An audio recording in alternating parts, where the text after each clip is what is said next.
este encuentro con la palabra de Dios, quiero recordarles que la iglesia se fundamenta esencialmente en la Sagrada Escritura, en la tradición, en el magisterio de la iglesia. Por eso hoy quiero presentarles a ustedes este libro que se llama Catecismo de la Iglesia Católica, el Catecismo de la Iglesia Católica. Vamos a recorrerlo, porque ahí está la palabra de Dios hablada por el magisterio de la iglesia. Un poco de historia. En el año 1985 se celebró el Sínodo de los Obispos. En 1986, el Papa San Juan Pablo II creó una comisión de 12 cardenales y obispos y les encomendó hacer un catecismo de la Iglesia Católica. El director de esa comisión, el que fue nombrado Joseph Ratzinger, después llamado el Papa Benedicto XVI, el querido Papa Benedicto XVI. De tal manera que durante 6 años se fue construyendo este maravilloso libro que pienso yo que debemos tenerlo todos. Todos debemos tener el catecismo de la Iglesia Católica. Por supuesto, primero la Sagrada Escritura, pero aquí, después de la historia de la Iglesia, vamos a encontrarnos con la palabra de Dios expuesta de una manera extraordinaria en la vida práctica. De tal manera que este catecismo se entregó a la Iglesia Universal el 11 de octubre de 1992. ¿Por qué esa fecha? Porque es la fecha precisa en que comenzó el Concilio Vaticano II, en 1962.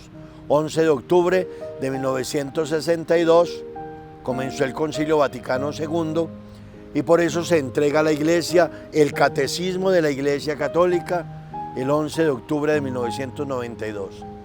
Ha pasado el tiempo, pero es un texto esencial, es hermoso cuando uno se mete en las páginas de este libro. ¿Qué contiene el Catecismo de la Iglesia Católica? ¿Qué contiene? Primero, tenga esa certeza, contiene la palabra de Dios, pero está hecho de una manera pedagógica, maravillosa. La primera parte del catecismo es la profesión de fe. Quiero recordarles, ustedes van aprendiendo algunas fechas acá en mis palabras.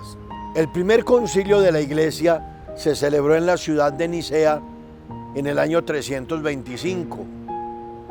Luego hay un segundo concilio de la Iglesia Universal en el año 381 en Constantinopla.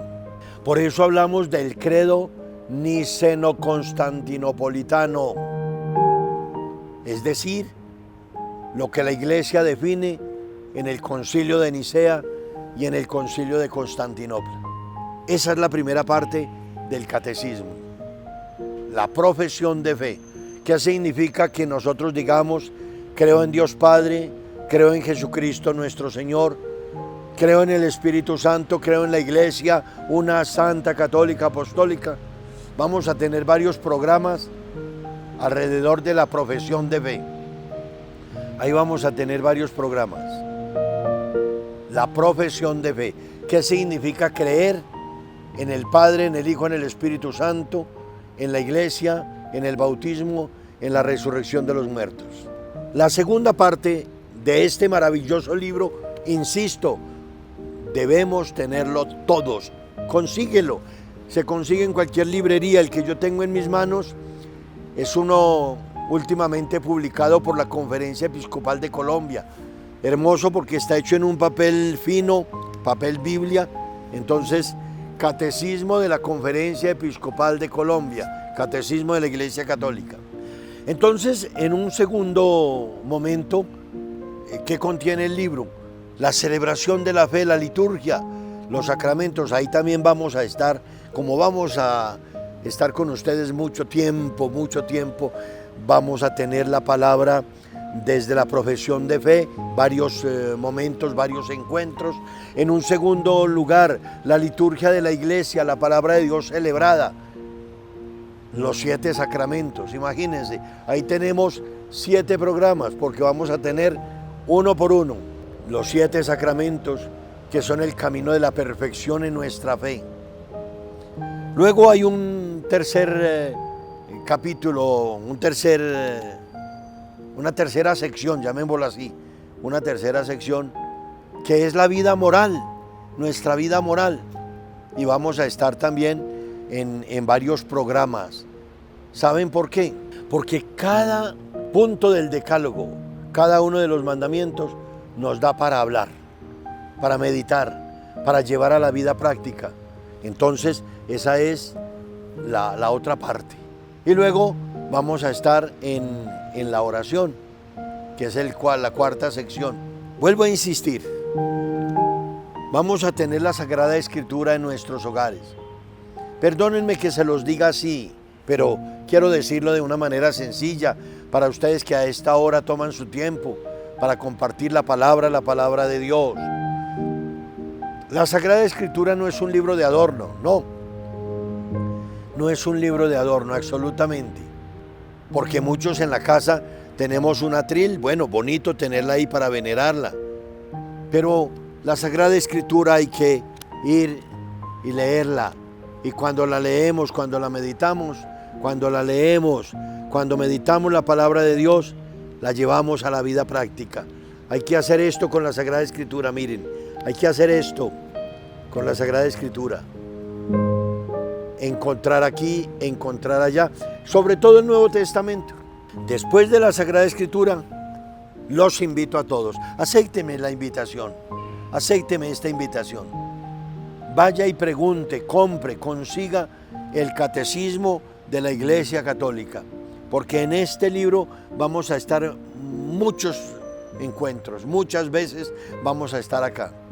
Quiero hacerles un resumen.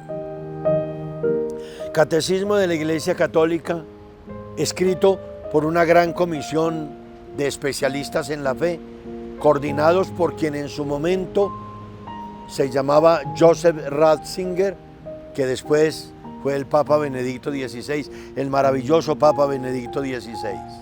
El Papa San Juan Pablo II nos entrega este libro, este texto, este programa de vida.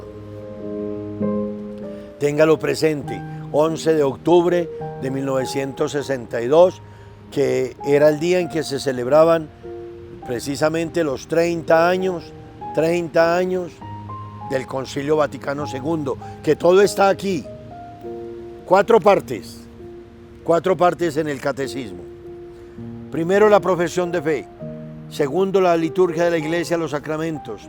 Tercero, la moral, los mandamientos. Y cuarto, la vida nuestra cotidiana, la oración.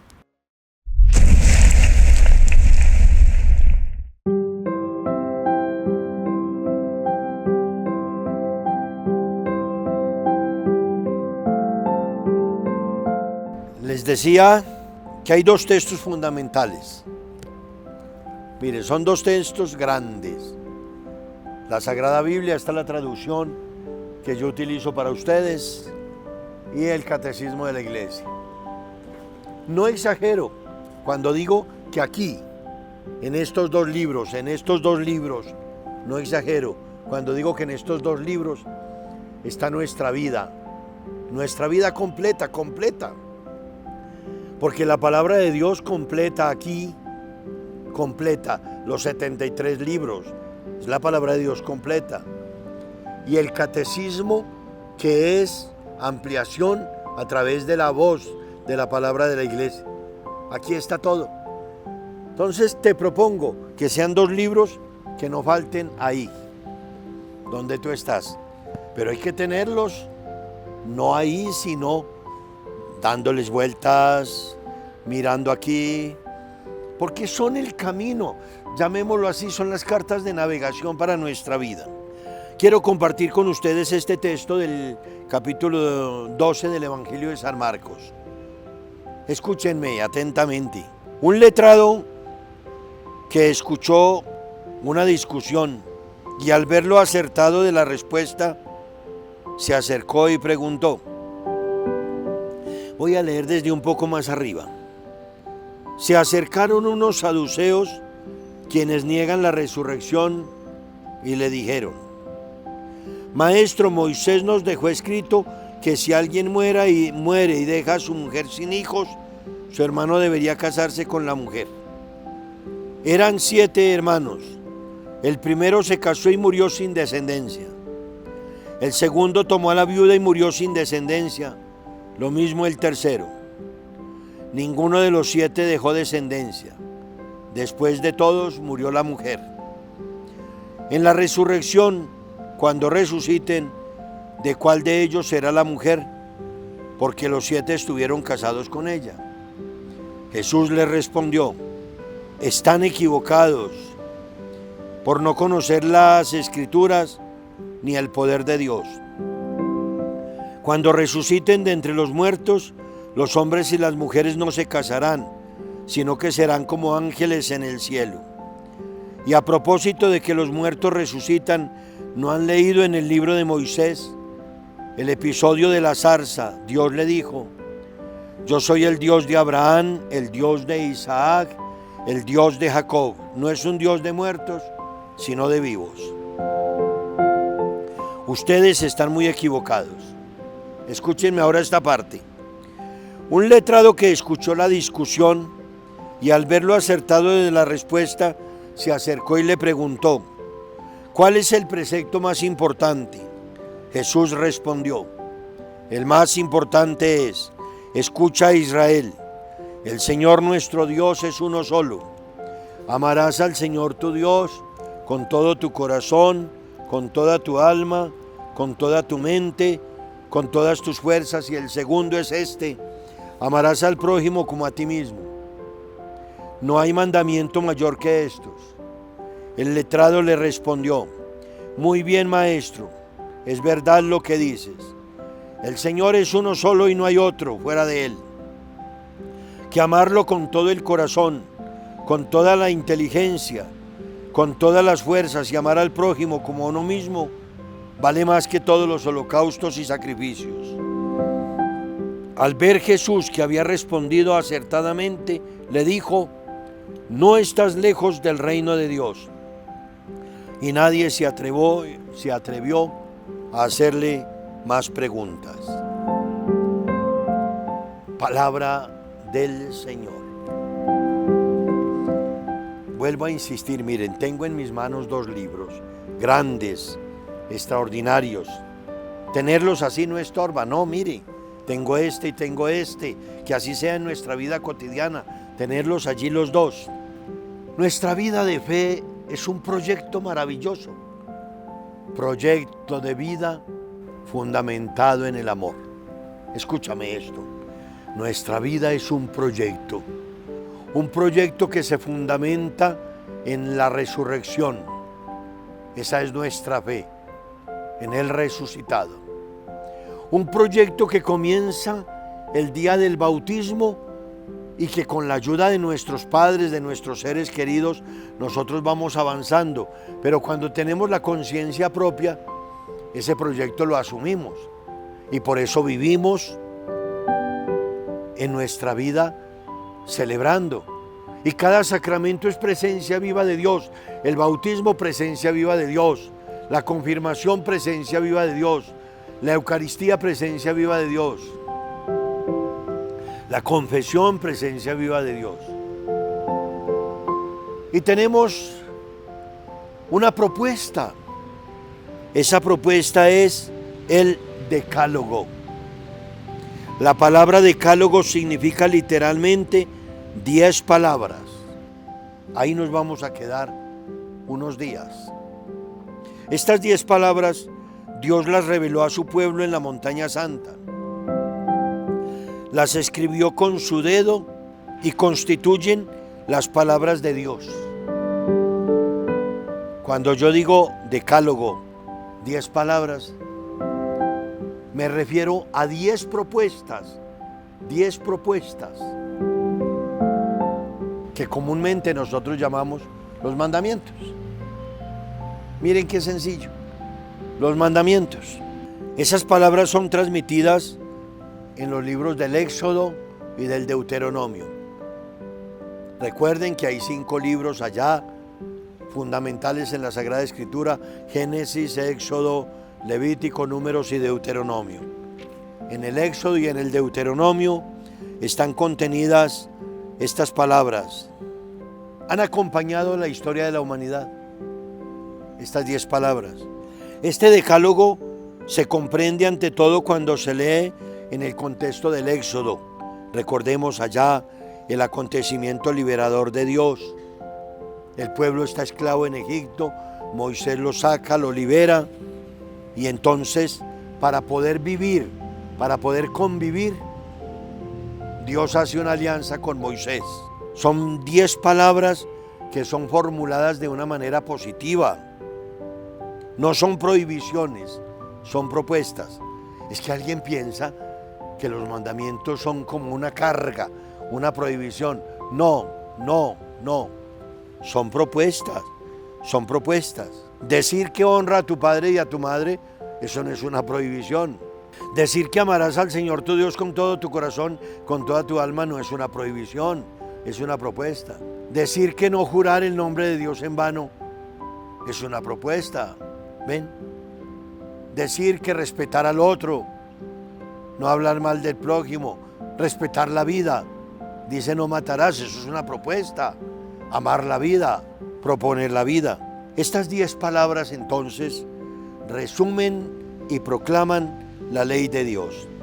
Estas palabras dijo el Señor a todos y nos las propuso para toda la historia. Luego vamos a encontrarnos con cada una de esas palabras en el momento oportuno, porque esta es la palabra, encuentro con la palabra de Dios.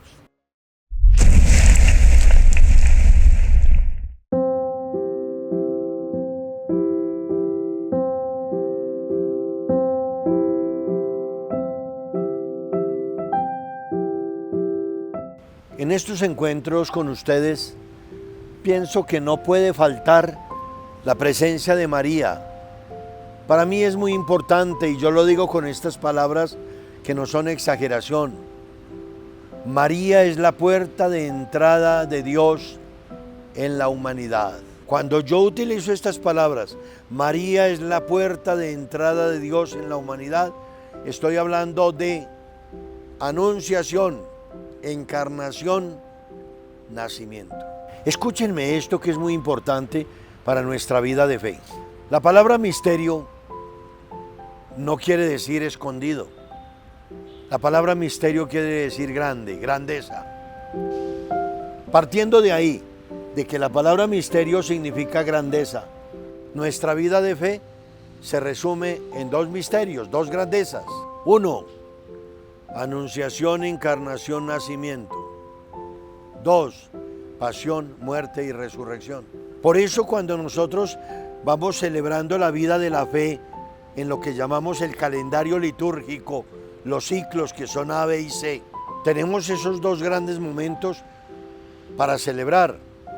Nos preparamos durante 4 domingos para celebrar la Navidad, porque ese es el misterio de la anunciación, encarnación y nacimiento. Nos preparamos durante 40 días, la Cuaresma, para celebrar la Pascua. Ahí está la celebración de nuestra vida de fe. Anunciación, encarnación, nacimiento, pasión, muerte y resurrección. Entonces, ese primer misterio de anunciación, encarnación es fundamental. Vayamos al capítulo 1 del Evangelio de San Lucas. El ángel Gabriel anunció a María. El ángel Gabriel le dijo a María: el Espíritu Santo vendrá sobre ti, te cubrirá con su sombra y de ti nacerá el Salvador del mundo. Apréndete este texto bíblico, llévalo en tu corazón, en tu mente siempre. El Espíritu Santo, María, vendrá sobre ti, te cubrirá con su sombra y de ti nacerá el Salvador del mundo. Díganme si no es importante la Santísima Virgen María, con esto que acabo de decir, fundamental. Entonces la Iglesia nos enseña sobre la Santísima Virgen. Primero, que María es Madre de Dios. María es Madre de Jesucristo, que es verdadero Dios. Entonces nos dirigimos a la Madre de Dios. Esto es esencial. Cuando miramos a María para venerarla, nos dirigimos a la Madre de Dios. Eso es esencial. No nos salgamos de ahí. María es siempre virgen. Esto no es difícil de entender, que María es virgen. No, pero tuvo un hijo. Pero escuche el texto. El Espíritu Santo vendrá sobre ti y te cubrirá con su sombra. María lo dice claramente cuando el ángel le anuncia: no conozco varón, ¿cómo es posible que vaya a tener un hijo? No, es que el Espíritu Santo vendrá sobre ti y la sombra del Altísimo te cubrirá. ¿Qué no entiendes? ¿Qué no entiendes? Ahí está. María es virgen, concibió y dio a luz un hijo por obra del Espíritu Santo. Aquí hay mucha claridad. Hago un paréntesis para decir algo. La palabra de Dios es posible explicarla toda a través de la razón. Aquí no hay nada escondido. Por eso digo que misterio significa grandeza. Misterio significa grandeza, no significa escondido. En nuestra fe de cristianos como católicos no hay nada escondido. Todo se puede explicar a través de la razón. La fe y la razón se complementan. Entonces, por eso hablo tranquilamente, porque la palabra, la sabiduría, la razón nos permite entender la fe, explicar la fe, vivir la fe. Aquí no hay nada escondido, no, nada, absolutamente. Pregúntalo, que si no sabemos la respuesta, hay mucho donde buscarla. Pregúntalo. Por eso tenemos, como les propongo en este encuentro de hoy, la Sagrada Escritura y el Catecismo de la Iglesia Católica. También creemos que María fue llevada al cielo en cuerpo y alma, la Asunción de la Virgen María. Hoy quiero proponerles orar un momento. Oremos juntos a la Virgen María.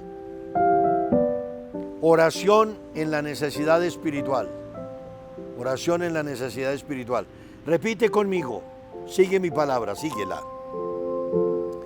Santísima Madre, con la mayor confianza vengo hoy delante de ti para invocar tu ayuda.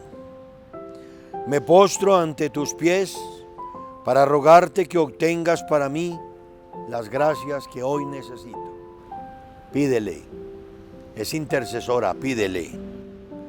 María, la más amorosa Madre, obtén para mí del corazón amado de tu Hijo, fuente de todo bien, esto que hoy vengo a pedirte. Te ruego que me asistas en las necesidades que tengo y pueda tener en relación con el bienestar espiritual de mi espíritu.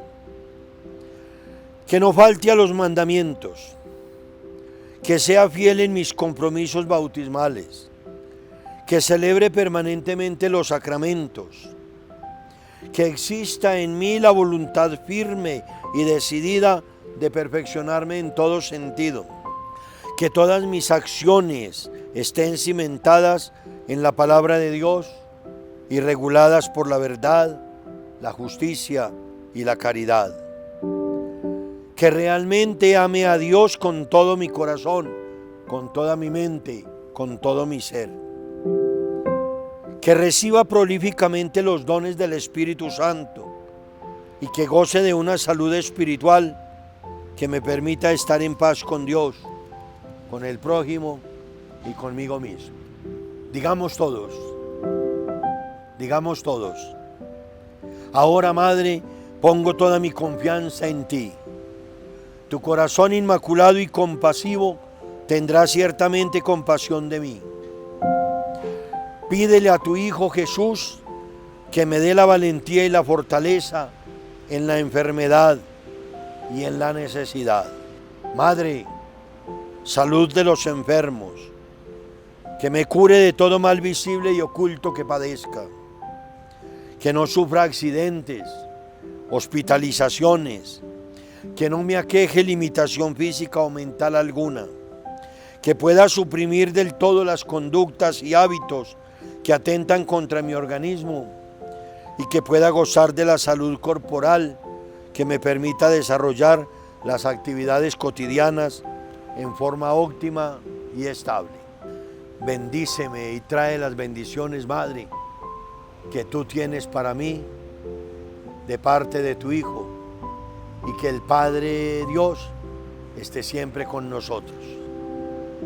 Nos bendiga Dios Todopoderoso, Padre, Hijo y Espíritu Santo. Amén.